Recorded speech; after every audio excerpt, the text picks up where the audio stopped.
Bismillahirrahmanirrahim. Assalamualaikum warahmatullahi wabarakatuh.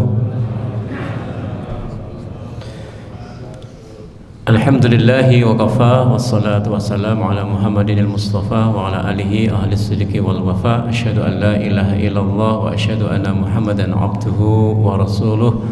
Allahumma salli wa sallim wa barik ala Muhammad wa ala alihi wa ashabihi ajma'in, amma ba'du.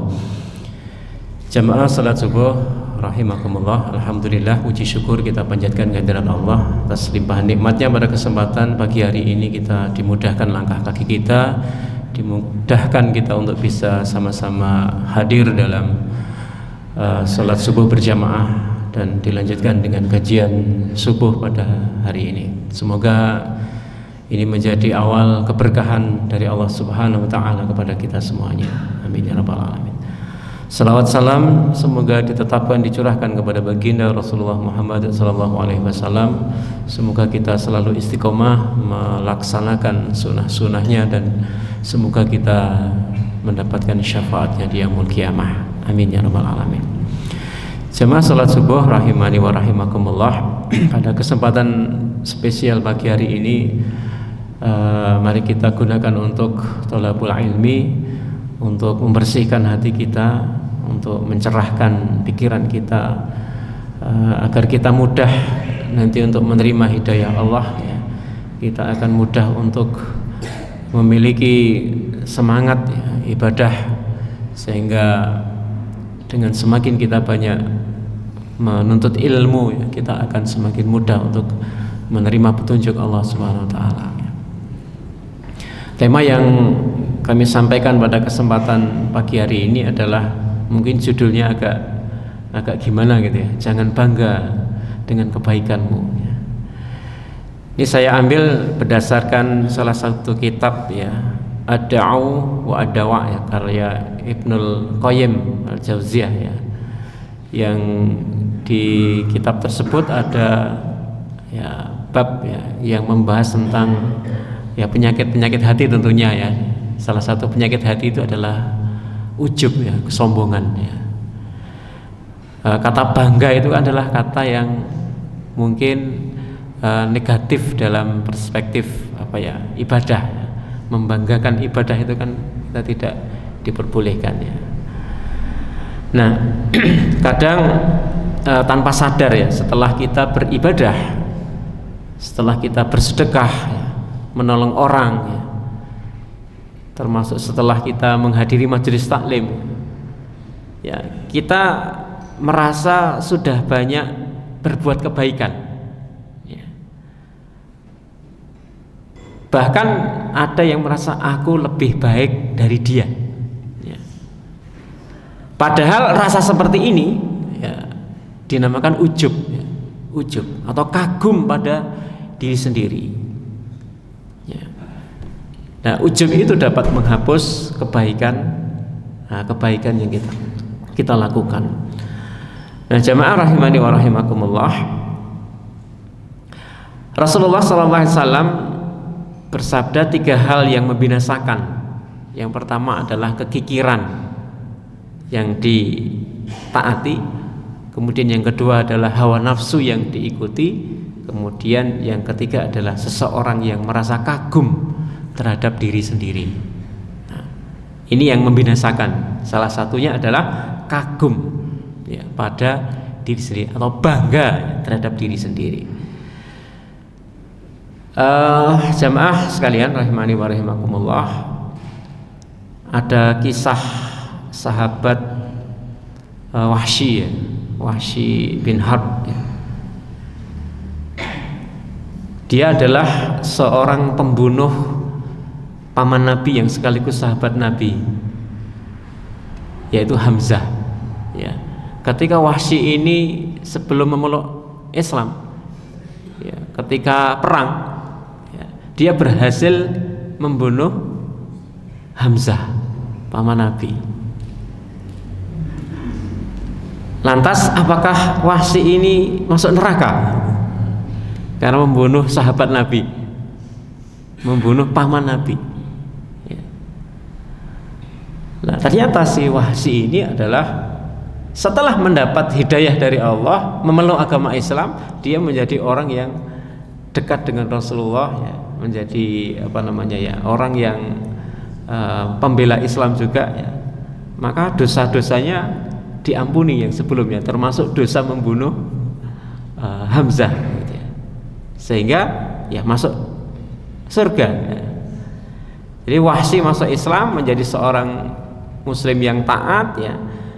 Kemudian dia tidak lagi berbangga dengan apapun, bahkan beliau sering menunduk, ya, malu, ya, akan perbuatannya waktu itu, ya. Bahkan untuk menebus dosanya, ya, dia membunuh Musailamah Al-Kadzab. Siapa itu? Nabi palsu, ya. Sebagai bentuk penebus amalnya. Jadi orang itu memang berpotensi bisa baik, orang itu bisa berpotensi bisa menjadi buruk. Kita yang saat ini alhamdulillah ditakdir oleh Allah mungkin menjadi sebagian orang yang baik, gitu ya. Kemudian jangan bangga dengan kebaikan yang saat ini kita lakukan. Namun kewajiban kita adalah menjaga kebaikan-kebaikan itu agar terus sampai kita nanti menghadap Allah Subhanahu wa taala. Ya. Ini yang menjadi tugas kita, PR kita yang ini berat. Karena yang membolak-balikkan hati ini adalah Allah Subhanahu wa taala. Karenanya kita diperintahkan untuk berdoa, Allah ya muqallibal qulub sabbit qalbi, gitu ya, ala dinik. Nah, artinya tidak ada jaminan bahwa saat ini kita baik, kemudian nanti di penghujung usia kita tetap baik. Tidak ada jaminan, kita tidak ada yang tahu. Kalau dalam kajian-kajian pesantren itu dikisahkan ada seorang kiai, ya, Kiai Barseso, gitu ya. Dia punya 50.000 santri, bahkan semua santrinya termasuk dia adalah orang yang sakti, bisa terbang, gitu ya. Nah, dikisahkan ya dalam akhir hayatnya, ya, ternyata tidak istiqomah, ya. Ya, tidak istiqomah, dikisahkan di akhir hayatnya. Dia mati su'ul khotimah, ya. Padahal punya 50.000 santri. Nah, oleh karenanya hadirin jamaah syukur rahimani wa rahimakumullah, kita jangan berputus asa, ya, dari rahmat Allah, ya. Kita terus, ya, walaupun kita saat ini merasa belum baik, terus kita berusaha untuk menjadi baik, ya. Seburuk apapun dosa yang kita lakukan, terus kita berusaha, karena Allah Subhanahu wa taala selalu membuka pintu-pintu taubatnya. Demikian juga jangan bangga dengan amal kebaikan kita, ya. Sebab mungkin saja seorang yang dulu berdosa namun kini orang itu menjadi lebih mulia. Sehingga jangan meremehkan siapapun, ya, orang di sekitar kita, ya. Kadangkala bangga ini muncul ketika kita setelah melakukan amal kebaikan ini, ya. Kadang kita sudah sering sholat tahajud, ya, melihat orang tidur itu merasa urip kok gurung glundang-glundung turah turun. Dalam hatinya mbok kaya aku sholat tahajud, gitu. Ya. Ada orang yang rajin sholat subuh, ya, melihat tetangganya subuh belum bangun kadang, gitu ya, punya perasaan, wong kok uripe nggo turu, gitu ya. Nah, kemudian ada orang yang rajin sedekah, ya, kemudian merasa, gitu ya, melihat orang yang mungkin lebih kaya darinya, gitu ya, yang di mata kita dia tidak pernah bersedekah, mungkin ada perasaan dalam hati kita, ya, hidup kok hanya digunakan untuk menumpuk harta, mbok kaya aku, ya, sering bersedekah, gitu ya. Nah, mungkin ada perasaan-perasaan muncul seperti itu. Itu sesuatu hal yang mengganggu keikhlasan kita dalam beribadah kepada Allah Subhanahu wa taala. Oleh karenanya hadirin, kita dilarang oleh Allah Subhanahu wa taala merasa suci, ya, merasa bangga atas amal-amal kita, ya. Dalam surat An-Najm, ya, ayat 32, Allah Subhanahu wa taala berfirman, maka janganlah kamu menganggap dirimu suci, Dialah Allah yang paling mengetahui siapa yang bertakwa. Ya. Fala tazakku anfusakum huwa a'lamu biman ittaqa. Ya. Jadi jangan menganggap diri kita itu bersih. Ya. Saya yakin setiap diri kita punya dosa-dosa kepada Allah Subhanahu wa taala. Yang mana ketika dosa itu kita ingat ya, maka kita akan terus termotivasi untuk kita membersihkan diri untuk bertobat kepada Allah Subhanahu wa taala. Karena hadirin jamaah rahimakumullah, pada kesempatan ini saya sampaikan ada 7 perkara yang membuat seseorang itu menjadi bangga ya, menjadi sombong. Apa itu ya? Nah, ini ada dalam kitab Ibnul Qayyim tadi ya. Karena kesombongan itu termasuk penyakit hati yang sangat sangat halus namun berbahaya. Ia muncul justru di tengah kebaikan, di tengah ilmu, amal ibadah atau keberhasilan seseorang. Ini sombong itu. Kalau orang yang bodoh gitu ya, orang yang miskin, orang yang secara fisik orangnya tidak menarik, maka tidak akan muncul kesombongan dalam dirinya. Justru dibalik keistimewaan yang diberikan Allah kepada kita itu akan berpotensi memunculkan kesombongan. Maka ada 7 hal ini yang membuat sombong. Apa itu ya? Yang pertama adalah sombong karena ilmu. Nah, kita ingat sebuah hadis Rasulullah SAW yang memperingatkan ya, bahwa tidak akan masuk surga, la yadkhulul jannah man kana fi qalbihi misqala dzarratin min kibr. Tidak akan masuk surga yang dalam hatinya ada sebesar biji zarrah pun yang namanya kesombongan. Nah, sombong itu yang pertama bisa karena ilmu. Orang yang memiliki ilmu ya terkadang merasa paling benar, terkadang merendahkan pendapat orang lain. Padahal semakin berilmu seseorang, seharusnya ia semakin takut kepada Allah Subhanahu wa taala. Innama yakhsyallaha min ibadihil ulama. Ya, sesungguhnya yang paling takut kepada Allah di antara hamba-hambanya adalah ulama, orang yang berilmu. Nah, lantas kira-kira sing bener kuwi sing duwe ilmu apa sing ora duwe ilmu gitu ya. Ya tentu kita tetap ya lebih utama orang yang berilmu. Kira-kira bahaya orang berilmu atau orang yang bodoh? Bahaya pundi Bapak Ibu? Kalau melakukan kesalahan ya, melakukan kriminalnya jauh besar orang yang berilmu atau yang tidak berilmu? Tentu besar yang berilmu. Para koruptor itu rata-rata orang yang berilmu atau orang yang bodoh?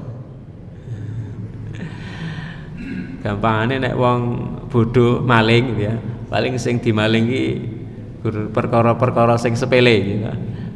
Gitu. Ada jemuran dicuri gitu ya, ada ayam gitu ya, burung gitu ya. Yang dicuri ya yang sepele-sepele gitu, maling bodoh gitu. Tapi nek malingnya berdasi gitu. Nah, yang dikorupsi, yang dicuri ya sing gede-gede gitu ya. Nah, maka ketika orang berilmu ini menggunakan ilmunya dengan cara yang salah ya, maka jauh lebih besar ya mandorotnya, bahayanya ya, kepada orang lain ya. Maka ilmu yang yang hanya digunakan untuk kesombongan ya, ini tidak akan membawa kebaikan ya. Nah, diriwayatkan bahwa Imam Malik ya pernah ditanya tentang suatu masalah fikih. Lalu beliau menjawab, aku tidak tahu. Nah, orang itu berkata, padahal engkau seorang imam Darul Hijrah gitu ya. Lalu Imam Malik menjawab, tidak tahu adalah bagian dari ilmu. Nah, tidak tahu adalah bagian dari ilmu. Kenapa tidak tahu bagian dari ilmu? Nah, bagi orang yang senang menuntut ilmu, tidak tahu itu adalah upaya untuk mencari ilmunya, sehingga dia akan tahu. Ini artinya Imam Malik ini mengajarkan bahwa Imam Malik ini tidak sombong ya, justru membuatnya rendah hati. Karena orang yang berilmu itu terkadang mencari ilmu untuk menjatuhkan orang lain. Nah, ini. Atau kalau dalam seminar-seminar itu kadang orang yang bertanya itu belum tentu tidak tahu ya. Kadang-kala ingin mengetahui si pemateri dalam kapasitas ilmunya sejauh mana. Nah, ini yang pertama ya, bahwa sombong karena ilmu. Sehingga kita harus hati-hati dengan gelar panjang kita ya. Kadang-kala ini membuat kita menjadi sombong. Kemudian yang kedua, sombong karena amal ibadah ya. Sombong karena amal ibadah. Kadang seseorang merasa lebih suci ya, karena rajin tadi sholat malam, sholat tahajud, paling banyak bersedekah gitu ya, paling sering berdakwah, rajin puasa Senin Kamis gitu ya. Padahal semua amalnya hanya diterima jika ikhlas kepada Allah Subhanahu wa taala. Ini PR kita semuanya ya, dalam menjaga keikhlasan. Sehingga kadang-kala orang itu ada yang salah persepsi ya. Diajak beribadah gitu ya, dia jawabannya, wah aku urung iso ikhlas ya. Itu jawabannya salah atau yang benar? Diajak beribadah mengatakan saya belum bisa ikhlas. Lantas sampai kapan dia bisa ikhlas? Kalau dia ikhlas dulu baru beribadah. Bapak Ibu, saya yakin tidak mampu menghitung ibadah yang ikhlas yang dilakukan itu sudah berapa kali, yang tidak ikhlas berapa kali. Tidak ingat ya? Nggak ada yang ingat. Nah, semakin kita tidak mengingat-ingat amal kebaikan kita, nah justru di situ keikhlasan kita sudah mulai muncul. Nah, karena orang yang ikhlas itu kadangkala malah menyebut apa atau amal kebaikan yang dilakukan. Seperti halnya surat Al-Ikhlas. Surat Al-Ikhlas itu di dalamnya tidak ada kata-kata ikhlas. Gimana? Kalau surat yang lain itu ada loh, Al-Baqarah itu di dalam surat Al-Baqarah ada kata-kata Baqarah gitu. Surat Al-Ahab di dalamnya ada kata-kata Al-Ahab. Tapi di dalam surat Al-Ikhlas itu tidak ada kata-kata ikhlas. Artinya ikhlas itu kita tidak perlu menyebutkan, ya, tidak perlu menyebutkan. Nah, kadang-kala, wah aku ikhlas soal nulung gitu, aku ikhlas gitu. Nah, ikhlas ini sangat diperlukan ya dalam kita beribadah untuk menjaga kemurnian kita dalam ibadah kepada Allah Subhanahu wa taala.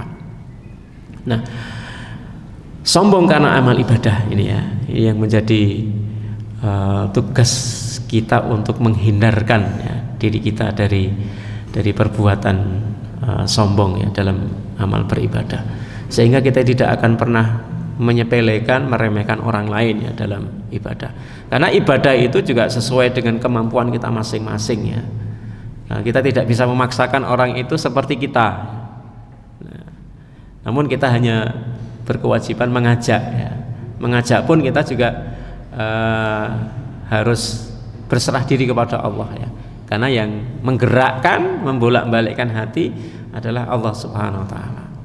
Ya. Dulu ada kisah ya, seorang ahli ibadah di Bani Israel ya, yang dikisahkan beribadah selama 1000 bulan lamanya. Ia berkata di dalam hatinya, tidak ada yang lebih baik dariku gitu ya. Maka Allah menurunkan wahyu kepada zaman Nabi itu, ya. Katakan kepadanya, amalanmu tertolak karena di dalam hatimu ada kesombongan. Nah, pelajarannya hadirin jamaah rahimakumullah, amal baik akan menjadi sebab kebinasaan bila disertai dengan rasa bangga atau ujub. Nah, kemudian yang ketiga, sombong itu bisa muncul karena nasab atau keturunan. Nah, sebagian orang merasa mulia karena berasal dari bangsawan, dari keturunan ulama, ada sebutan Sayyid, ada sebutan Gus, ada sebutan Habib dan lain sebagainya. Kadang orang merasa bangga, ya. Padahal kemuliaan itu bukan karena nasab, tetapi karena ketakwaan seseorang. Inna akramakum indallahi atqakum, ya. Sesungguhnya yang paling mulia di sisi Allah adalah orang yang paling bertakwa di antara kalian. Nah, jadi kadang orang dari keturunan ulama belum tentu keturunannya ulama. Bahkan ada di medsos itu, ya, ada seorang yang yang dianggap sebagai wali gitu, ya, padahal kemana-mana dia tidak pernah pakai baju, hanya katok koloran gitu, ya. Rambutnya gondrong disemir gitu, ya, merah, kemana-mana katokan kolor. Tapi ketika di masyarakat itu pada diciumi tangannya gitu, ya, pada minta berkah gitu. Kenapa? Dia keturunan ulama. Bahkan ada yang sudah semacam itu, ya, dalam mensikapi. Padahal tangan ibunya saja belum tidak pernah diciumi, dia rela menciumi orang semacam itu, ya. Ya, kadang orang juga sudah tertutup matanya, ya. Ya, boleh kita menghormati, ya, boleh kita menghormati orang, tapi kita harus juga melihat, ya, karena tidak semua keturunan ulama, ya, itu baik gitu, ya. Anaknya Nabi aja ada yang kafir kok. Putranya Nabi Nuh gitu, ya. Siapa namanya? Kan'an. Dia ya kafir, dia mengingkari Allah, ya. Ya neraka. Bahkan tidak semua keturunan orang jahat itu menjadi jahat. Bahkan banyak di karangan ulama itu lahir dari rahim seorang pelacur. Yang pelacur itu kemudian bertobat, melahirkan anak-anak yang menjadi ulama-ulama. Nah, ya, pelajarannya yang dapat kita ambil bahwa ketika kesombongan karena nasab ini tumbuh, kita juga perlu mengingat siapa muadzin Rasulullah itu, siapa? Bilal bin Rabah, ya, Bilal bin Rabah. Dia itu dulu budak yang justru dianggap remeh oleh orangnya, tetapi dia dimuliakan oleh Rasulullah karena ketakwaannya, ya. Dia dipilih oleh Rasulullah menjadi seorang muadzin, ya, padahal seorang budak, ya, yang secara fisiknya dia mungkin jauh, ya, dari orang-orang Arab, ya. Nah, ini sombong karena keturunan atau nasab. Kemudian yang keempat, jamaah rahimakumullah, sombong karena kekayaan, ya. Jadi orang yang kaya terkadang sering merasa lebih tinggi dari orang yang miskin, ya. Padahal harta yang dimiliki itu adalah titipan dari Allah Subhanahu wa taala. Innallaha la yuhibbu kulla mukhtalin fakhur. Sesungguhnya Allah tidak menyukai setiap orang yang sombong dan fakhur, membanggakan diri. Ada kisah Qarun, ya, orang terkaya di masa Nabi Musa alaihi salam, yang menjadi contoh nyata akan kesombongannya, karena dia merasa harta yang diperolehnya itu ya diperoleh semata-mata karena ilmunya adalah mencari harta, sehingga Allah Subhanahu wa taala mengazab ya, menghukum si Qarun ini dengan menenggelamkan hartanya ya, menenggelamkan ke dalam bumi, sehingga ketika ada orang yang menemukan harta di dalam bumi dinamakan hartanya Qarun. Nah, hartanya Qarun. Nah, inilah bahwa di masyarakat ternyata juga kadangkala orang itu lebih memuliakan orang kaya daripada orang miskin. Padahal kalau bisa dilihat partisipasi di masyarakat ya, itu justru banyak orang miskin yang aktif gitu ya. Kalau di kampung-kampung itu ketika ada orang meninggal ya, itu di kuburan itu yang banyak hadir di pemakaman di kuburan itu orang kaya atau orang miskin? Kira-kira yang bantu gali kubur itu orang kaya atau orang miskin gitu? Orang kaya cukup ndelok gitu. Mirsani. Nah. Artinya sekali lagi jangan menyepelekan orang miskin karena ada orang kaya ya, karena ada orang miskin, dia dianggap kaya karena ada orang miskin. Coba kalau semuanya kaya gitu ya, atau semuanya miskin juga ya nggak bisa ya. Jadi ada kaya, ada miskin. Nah, ini yang keempat ya. Yang kelima, sombong itu bisa muncul karena kekuasaan atau karena jabatan. Sebagian orang merasa tinggi ya, karena posisi atau kekuasaannya atau jabatannya. Padahal jabatan itu adalah amanah. Seorang yang aktif di pemerintahan, menjabat sebagai penguasa ya, atau yang sebagai ASN ya, menjadi kepala dinas, kepala bidang ya, kepala bagian dan lain sebagainya, itu adalah sementara. Jangan bangga gitu ya. Nanti ketika sudah masanya pensiun, usia ada yang 58, ada yang usia 60, maka jabatan itu ditinggalkan. Dia sudah menjadi orang yang biasa lagi ya. Sehingga tidak sedikit orang yang ketika aktifnya bekerja itu menjabat, nah, ketika pensiun banyak yang stres ya. Karena dulu waktu masih menjabat, apa-apa menyuruh anak buah ya, tolong antarkan aku ke sana tuh, ambilkan aku, bawakan ini barang bawaanku dan lain sebagainya ya. Ketika itu sudah hilang semuanya, maka orang yang tidak siap pensiun seperti itu, nah dia akan stres. Nah, kebetulan saya di kantor itu menjadi salah satu yang menangani pegawai-pegawai pensiun. Nah, guru-guru yang pensiun gitu ya. Banyak guru-guru itu yang sebelum pensiun sudah stres gitu ya. Nah, bahkan ada yang hari ini menerima pensiun, besok meninggal. Bahkan ada yang sebelum menerima pensiun kurang 2 hari itu meninggal gitu. Ya, ada yang serangan jantung, ada yang kena serangan pembuluh darahnya dan lain sebagainya. Nah, semuanya itu berawal dari kecemasan ya, kecemasan di akhir jabatannya. Nah, gitu.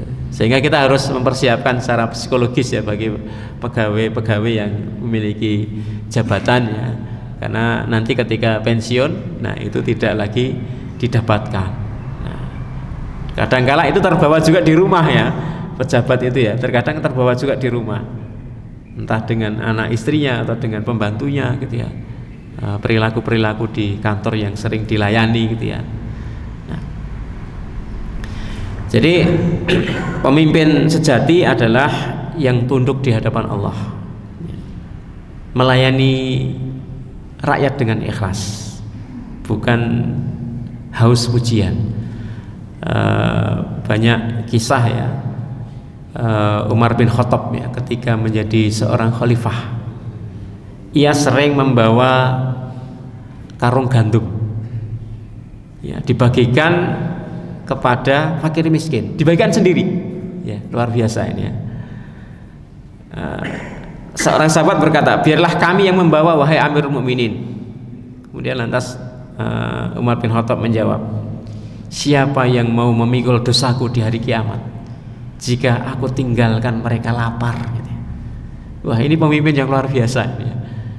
Ya, pemimpin yang luar biasa, Umar bin Khattab, ya. Sosok yang orang yang tegas namun ternyata lembut hatinya, ya, lembut hatinya. Bahkan dikisahkan beliau masuk Islam itu ya gara-gara mendengarkan bacaan Al-Quran. Ini karena kelembutan hatinya. Ternyata orang yang perangainya terlihat sangar, gitu ya, ternyata tidak semuanya sangar, ya. Terkadang hatinya lembut. Kemudian jamaah rahimakumullah, yang keenam adalah sombong karena penampilan atau fisik, ya. Jadi sombong itu muncul karena penampilan atau fisik. Kadang memiliki wajah yang rupawan, ya. Kalau yang wanita cantik, kalau yang laki-laki tampan, gitu ya. Tapi kalau laki-laki itu kayaknya kecil untuk sombong karena ketampanan. Tapi yang wanita ini sering, ya, karena dengan kecantikannya itu dia sombong, gitu. Jadi cantik dan tampan itu ujian. Jadi jangan bangga dengan kecantikan dan ketampanan, karena kecantikan itu ada batasnya, batas usianya. Orang dianggap cantik ya kalau sudah masih di bawah 30 tahun, ya. Kalau sudah di atas 30 tahun itu sudah tidak cantik lagi, gitu. Sudah mulai memudar, sudah mulai layu, sudah mulai layu. Maka jangan bangga, ya. Saat ini tren, ya, di kalangan artis itu operasi plastik, ya. Belum lama siapa namanya, Agnes Monica, ya, operasi plastik. Padahal secara umum ya sudah cantik, ya, di operasi plastik, ya, merubah ciptaan Allah, ya. Naudzubillah, ya. Banyak sekali, ya, artis-artis yang operasi plastik, tidak menerima takdirnya Allah, ya. Padahal kalau orang mensyukuri, ya, pemberian Allah, menggunakan potensi dari yang diberikan oleh Allah, maka dia akan mendapatkan banyak keberkahan, ya. Kita hanya diperintahkan untuk merawat, ya, tidak merubah. Nah, ada kisah teladan Rasulullah, ya, pernah melihat seorang laki-laki berjalan dengan langkah sombong, ya. Pakaiannya sampai terseret tanah. Nah, beliau bersabda, sementara ia berjalan dengan sombong, Allah menenggelamkan di dalam bumi dan ia terus terbenam sampai hari kiamat. Nah, artinya keindahan sejati itu bukan terletak pada fisik, tetapi pada akhlak dan jiwa yang mulia, hati yang bersih, ya. Maka sekali lagi jangan bangga dengan kecantikan dan ketampanan kita. Yang terakhir jamaah rahimakumullah, sombong karena pendukung atau karena golongan atau pengikut, ya. Sebagian orang kuat karena banyak pengikut, banyak dukungan, memiliki kelompok yang besar. Padahal kekuatan sejati itu adalah datang dari Allah Subhanahu wa ta'ala. Kisah Tolut dan Jalut menunjukkan bahwa kekuatan sejati itu bukan pada jumlah pasukan. Tolut sedikit, tetapi karena iman dan tawakal, ya, Allah memenangkan, ya, dari Jalut yang jumlahnya lebih besar, ya. Jadi jumlah itu tidak menentukan kemuliaan, tidak menentukan keikhlasan, tidak menentukan pertolongan Allah. Tapi yang menentukan itu semuanya adalah Allah Subhanahu wa ta'ala. Nah, jadi jangan berkecil hati, jumlah kita sedikit ya, kemudian lantas berkecil hati gitu ya. Nah, ini hadirin jamaah subuh rahimakumullah, banyak akibat ya dari yang didapatkan orang yang memiliki kesombongan, bisa tertutup dari hidayah Allah ya. Bisa menjadi amalnya sia-sia, bahkan bisa dibenci oleh Allah dan dibenci oleh manusia. Bahkan di akhirat dia akan menjadi hina ya. Bahkan di dunia sudah mengundang azab. Maka kesimpulannya, obat hati dari sombong, obati hati dari sombong. Caranya bagaimana? Ya, pertama dengan kita mengenal diri, sadar bahwa diri kita adalah makhluk yang lemah dari tanah, makan dari rezeki Allah dan akan kembali ke tanah ya. Jadi mengenal diri itu obat yang pertama. Yang kedua adalah mengenal kebesaran Allah. Allahu Akbar. Orang yang sholat insya Allah orang yang terlatih untuk tidak sombong, karena Allahu Akbar, Allah yang maha besar, semuanya kecil. Ketika kita mengangkat tangan dengan meneriakkan atau dengan melafalkan Allahu Akbar, kita pasrah bahwa kita makhluk yang lemah. Orang yang angkat tangan itu adalah orang yang pasrah ya, orang yang pasrah bahwa dirinya kecil, Allah yang besar ya. Kemudian yang ketiga, obatnya adalah mensyukuri semua nikmat Allah, bahwa semua yang kita dapatkan ini adalah dari Allah ya. Kemudian obatnya yang lain adalah tawadhu ya, rendah hati ya, tawadhu, rendah hati, jangan meremehkan orang lain, kita rendah hati dengan siapapun ya, dengan orang yang kelihatannya lebih rendah dari kita, lebih lemah dari kita ya, lebih bodoh dari kita, jangan merasa ya, tapi kita tawadhu ya, rendah hati. Kemudian banyak berzikir, muhasabah kepada Allah. Ini akan menjadikan hati kita lebih bersih ya. Kemudian merenungi akhir kehidupan. Kematian adalah penghapus kesombongan. Kain kafan yang sama untuk rakyat dan untuk raja. Nah, ini bisa mengingatkan bagi kita bahwa semua akan kembali kepada Allah dengan telanjang, tanpa harta, tanpa jabatan, tanpa gelar. Sebagai penutup, Ibnul Qayyim menulis dalam kitab Ad-Dawa, kesombongan adalah penyakit yang akan sembuh kecuali dengan mengenal diri dan mengenal kebesaran Allah. Mari kita renungkan bahwa semua ilmu yang kita miliki, harta yang kita punya, jabatan yang kita sandang, keturunan, fisik, kedudukan, semua itu adalah titipan dari Allah dan tidak pantas untuk kita sombongkan. Demikian, ada kurang dan lebihnya mohon maaf. Mari kita akhiri dengan kita berdoa kepada Allah Subhanahu wa taala, semoga kita diberikan kekuatan, keistiqomahan untuk senantiasa taat kepada Allah, untuk dapat menjauhkan diri dari kesombongan. A'udzubillahi minasyaitonir rajim. Bismillahirrahmanirrahim. Alhamdulillahirabbil alamin. Allahumma shalli wa sallim wa barik ala Muhammadin wa ala alihi washabbihi wa sallim ajma'in waj'alna mahum bi rahmatika ya arhamar rahimin. اللهم اغفر للمسلمين والمسلمات والمؤمنين والمؤمنات الأحياء منهم والأموات إنك سميع قريب مجيب دعوات. ربنا ظلمنا أنفسنا وإن لم تغفر لنا وترحمنا لنكونن من الخاسرين. ربنا هب لنا من أزواجنا وذريتنا قرة أعين واجعلنا للمتقين إماما. ربنا اغفر لنا ولإخواننا الذين سبقونا بالإيمان ولا تجعل في قلوبنا غلا للذين آمنوا ربنا إنك رؤوف رحيم.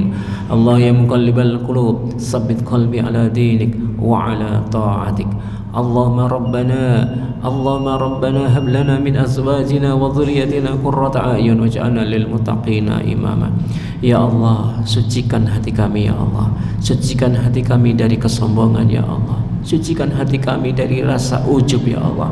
Sucikan hati kami dari riya ya Allah. Ya Allah, jadikanlah kami hamba-hambamu yang berserah diri, hamba-hambamu yang rendah hati, hamba-hambamu yang tulus dalam beribadah dan berbuat kebaikan. Rabbana atina fid dunya hasanah wa fil akhirati hasanah wa qina azaban nar.